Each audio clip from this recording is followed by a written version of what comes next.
چون ما فقط گرفتن صدا، یعنی اون گرفتگی صدا رو میبینیم، آسیب رو نمیبینیم.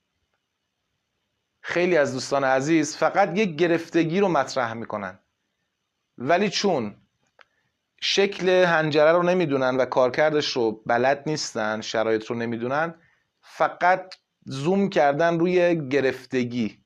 حالا تو اون گرفتگی صدا چه آسیب هایی بیرون میاد، این اصلا روحش هم خبر نداره.